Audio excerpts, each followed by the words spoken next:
Para este próximo momento, nós vamos sair um pouquinho do formato tradicional e abrir agora espaço para uma conversa que conecta experiência prática, visão estratégica e realidade de mercado. Então, para este talk, convidamos mais uma vez ao palco Felipe Santos, Chief AI Officer da Make One. Mais uma vez, bem-vindo. Aplausos para o Felipe. E temos a honra de convidar Ismael Menezes, former CIO da Polícia Federal de São Paulo. Ismael, pode vir ao palco, vamos recebê-lo com aplausos.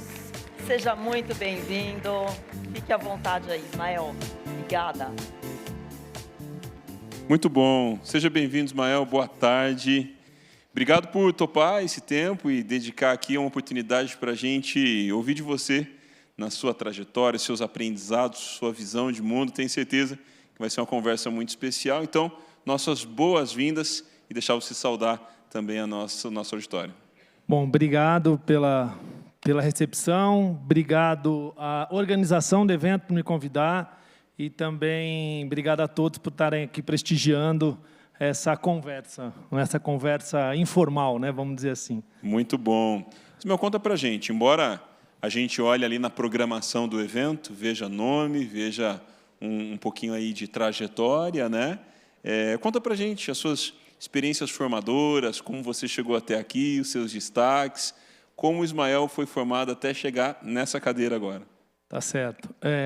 Eu até brinquei com você ali atrás, né, que eu sou de falar demais, né, porque eu vim lá do interior de São Paulo. E aí, enfim, saí de casa pequeno, né? Ribeirão Preto, para quem não conhece, é uma roça que fica ali no interior de São Paulo. E aí saí, vim para Campinas fazer faculdade de tecnologia, né? Vim fazer engenharia elétrica e engenharia de computação na Unicamp.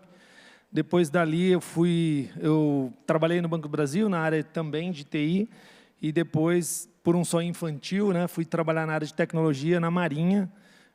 Fiquei alguns anos no Rio, na Marinha, e depois acabei também para voltar para São Paulo e ficar perto da família, ingressando na Polícia Federal, né? Aí depois eu acabei cursando Direito, para entender um pouco também do que era, né, a área pública, principalmente de segurança pública, e assumi a posição de CIO em 2011, né, 15 anos atrás. Final do ano passado, eu resolvi deixar o serviço público, né? Já tinha aí, na minha visão, ficado bastante tempo, 32 anos, resolvi sair para tentar outras oportunidades aí no mercado privado e no mercado jurídico também, enfim. Então, eu deixei a organização no final do ano passado, mas fui o CIO mais longevo aqui do estado de São Paulo, né? Que legal. E tem curiosidade sobre a sua trajetória. Você já participou de ambientes televisivos também? Luciano Huck, algum ambiente desse tipo? Conta para a gente a sua experiência aí com exposição de TV. Então, aí o que aconteceu foi 5 anos atrás, aí eu vou ficar nesse assunto, porque o assunto de AI é meio chato, né? Então, vamos tratar de assunto de TV. Na verdade, foi aquele programa do Quem Quer Ser um Milionário, né? Eu até estava falando com a Mariana da organização, quando você fizer as perguntas objetivas sobre IA, você me dá 4 alternativas, né, e aí eu escolho entre elas, né, e aí eu vou progredindo até a 15ª, se eu chegar na 15ª certa, eles me pagam R$1 milhão, é basicamente isso, né, foi para isso que a organização me chamou, mas enfim, a gente participou do programa, foi uma coisa bem inédita, né, foi uma experiência muito bacana e não só para mim, para os amigos, todo mundo se sentiu representado um pouco ali, né? Um servidor público, um perito criminal, porque hoje eu fiquei como perito criminal esse tempo na Polícia Federal e trabalhando na área de TI, então alguns amigos chegavam lá no LinkedIn e falavam, você representou a área de TI e tal. E a gente foi bem no programa, então foi uma experiência muito positiva. Em que ano que foi? Foi em 2020, foi no meio da pandemia, né? No meio da pandemia. Foi dia 5 e 12 de setembro, foram 2 sábados, né? Eu acabei seguindo do primeiro sábado para o segundo. Quem quiser pode assistir ali no Globoplay, né? Globoplay. Colocando meu nome aparece lá. Estou com os links aqui, super legal, muito bom. Ismael, conta para a gente, diante de todos esses movimentos, né, a tecnologia acelerada, você que já tem uma rodagem, uma bagagem, como você vê o desafio do profissional da área de tecnologia hoje de conseguir ter um olhar equilibrado, de colocar a tecnologia ao seu favor, de ter boas práticas, olhando nas lentes do tempo e da rodagem. Como aproveitar o melhor da tecnologia e fazer de uma boa liderança humana num cargo de tecnologia, como muitos aqui realizam. Tá, eu acho que uma coisa que é importante a gente ressaltar, especialmente para a área de IA e todas as inovações que estão tendo, que eu sempre falo para o pessoal mais jovem, né, que a IA não é uma coisa de hoje, né, uma coisa muito antiga, mas comercialmente ela começou a tomar vulto agora, né? A gente sabe que Turing, 1950, antes disso até já tinha muitas pesquisas sobre simulação de pensamento humano. Eu sempre lembro que, e aí eu sempre falo, olha, é uma mudança inevitável, é muito mais uma mudança de paradigma do que uma mudança só de tecnologia, né? Então, acho que em 1996 ainda existia um ser humano, que foi o Gary Kasparov, que ainda conseguiu ganhar do Deep Blue, da IBM. Em 97 ele já não ganhou mais, claro, teve algumas polêmicas depois, mas hoje, por exemplo, se você pegar o AlphaZero da DeepMind, da Google, ou Stockfish, nenhum ser humano consegue ganhar. Então, a gente tem que saber que algumas capacidades da máquina nós não podemos vencer, e a gente tem que usar elas ao nosso favor. Não adianta a gente achar que, por exemplo, quando um robô, seja de qualquer dessas robóticas hoje em dia, da Tesla, que seja, ou de outras, chegar num nível, por exemplo, de correr, junto com um corredor de fundo, eles vão conseguir ganhar. Então, o grande ponto é saber, se as empresas, as organizações querem vencer, elas precisam usar da inteligência artificial, usar da tecnologia. Porque se elas não usarem e as outras usarem, os concorrentes usarem, é líquido e certo que elas vão perder. O problema é como usar, ter a maturidade para saber como empregar com segurança, sem colocar a organização também em risco. Eu lembro muito dos exemplos também da Blockbuster versus Netflix, acho que quem estudou esses exemplos conhece bem, ou da Kodak, né, que não apostou também na foto digital. Então, assim, é uma mudança de paradigma. Eu digo que não é nem mais a indústria 4.0. Eu acho que na indústria 4.0, a IA ela veio para otimizar processos. Eu acho que a gente está mudando para uma indústria 5.0, onde vai ter uma integração maior homem-máquina, né? E a gente tem muitos movimentos mundiais, né? Você vê a própria Neuralink do Elon Musk, que trabalha com integração. Hoje é para problemas de saúde, mas nada impede que isso seja elevado a um nível de integração humana, homem-máquina, num nível nunca visto. Então, a gente tem que saber que a gente precisa acompanhar a mudança. Vai ser praticamente impossível sobreviver no mercado se você não acompanhar, mas tem que saber acompanhar de uma forma que não coloque a organização em risco, porque os dois pontos são perigosos, não acompanhar a tecnologia e acompanhar e acabar colocando a organização em risco. Todas estão fadadas a um erro estratégico. Isso é muito importante. Acho que é legal te ouvir também na perspectiva de que a gente leva tempo para construir expertise, know-how, reconhecimento, crescer de maneira profunda, só que chega uma hora que tem que reinventar. E essa necessidade de reinvenção, ela está cada vez mais frequente. Algumas empresas me pedem para dar um banho de negócios nos profissionais de tecnologia e dar um banho de tecnologia nos profissionais de negócio.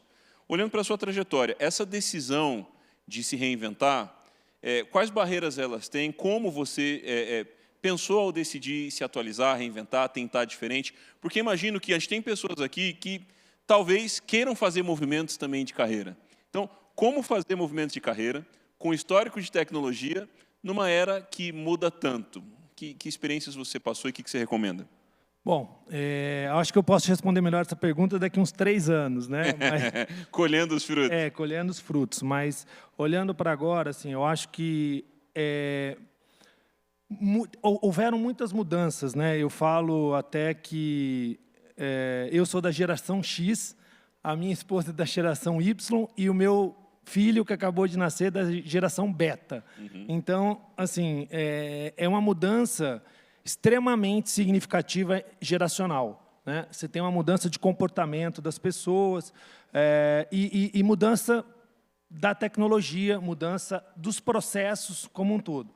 Então, assim, fazer essa mudança profissional, eu acho que depende muito da pessoa entender se ela tem alguma coisa para acrescentar ou para entregar para as empresas. Então, enfim, eu acho que é uma decisão bastante importante nas carreiras das pessoas, se elas têm essa intenção, mas eu acho que, acima de tudo, é uma questão de preparação, né? Então, é uma questão que envolve muita educação, e eu acho que isso é uma falha muito grande no Brasil, e muitas vezes só a prática é muito importante. Eu acho que a união da prática com o estudo, com o ensino, com a educação formal é muito importante. Muitas vezes a pessoa tem muita prática, mas ela fica no tempo porque há mudanças geracionais, há mudanças de indústrias e a pessoa não consegue acompanhar. Por outro lado, se a pessoa só vive também, algumas organizações a gente conhece que ensinam muito como fazer. Existem algumas, né, bem famosas, que reestruturam seus processos, reestruturam sua empresa. Aí você fala assim, mas vem cá, onde vocês estavam fazendo alguma coisa? Não, a gente estava aqui na academia, a gente estava aqui ensinando as outras empresas a fazer. Eu falei, então, mas quando que vocês foram para o outro lado, botar a mão na massa e fazer, para ver se tinha resultado? Então, muitas vezes, a gente vê esse grande problema. Então, por isso que eu acho que existe espaço para todos, e principalmente para você poder entregar a transformação, fazendo ela na prática, né? Então, Boa. acho que isso pode ser um diferencial. Boa. Até considerando o horário, que o tempo voa em boas conversas, quais são os seus aprendizados mais recentes? Seja literatura, evento, um conceito, um filme. O que tem te marcado, até porque você tem feito uma transição recente, né? Quais são os principais destaques do que você tem aprendido mais recentemente? Mais recentemente, eu terminei meu mestrado agora justamente na área de recursos humanos, de administração de empresas, a área de recursos humanos para a área de TI. Né? Eu fiz um mestrado na UNB e terminei agora, terminei agora em fevereiro, então foram 2 anos muito imersos nisso, mas bem tratando da questão justamente que envolve seres humanos e tecnologia, porque existe uma ideia muito grande de que a IA e a tecnologia vai trazer um problema de empregabilidade. E isso é bem verdade, porque a máquina, em determinadas operações, em coisas analíticas, ela consegue entregar muito mais rápido e muito melhor que o ser humano. Tem vários amigos que têm escritórios de advocacia, por exemplo, que, quando os estagiários saíram, eles não recontrataram outros, contrataram IAs preparadas para ajudar, e eles falam, é muito melhor, não tem problema de saúde, entrega rápido e não me dá dor de cabeça. Então, existe um problema de empregabilidade que tem que ser trabalhado, e tem que haver educação, retreinamento, recapacitação, para colocar as pessoas em condição de estarem empregadas. Agora, em relação principalmente aos líderes que estão aqui, eu acho que o grande ponto é que tem que ter uma maturidade para justamente saber como entrar com a tecnologia na sua indústria, na sua empresa, sem comprometer o resultado. Então, o que a gente vê muito são processos que estão já consolidados, que você vem com a IA por cima para aumentar a eficiência. E aí o grande problema é que isso muitas vezes não se sustenta.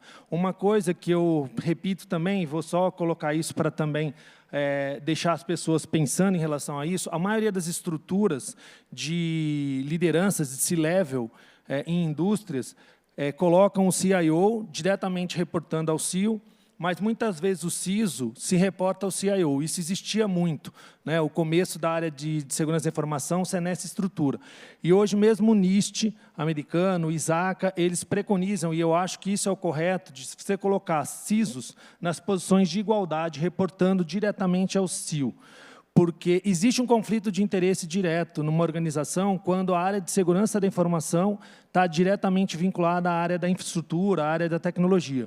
Porque vai ter algum momento que vão ter problemas de conflito de interesse. Então, uma empresa, para ter maturidade, para progredir e criar a IA desde o começo, junto com a tecnologia, sem expor os dados à evasão silenciosa que acontece, sem ter os problemas de questões de uma falsa sensação de confiabilidade no que a IA responde. Todo mundo sabe que tem milhões de falhas, tem questões de alucinação. Então, eu acho que é muito importante que as organizações se planejem, principalmente com a estrutura organizacional e com maturidade para poder migrar para esse mundo da IA embarcada, da indústria 5.0, com segurança. Muito bom. Agora com a bateria renovada. Senhoras e senhores, Ismael, com essa virada de chave para os próximos 3 anos, mas a gente não vai esperar 3 anos, volta no ano que vem para compartilhar como está essa trajetória no novo momento de carreira. Peço uma salva de palmas. Perfeito, muito obrigado, Felipe, muito obrigado.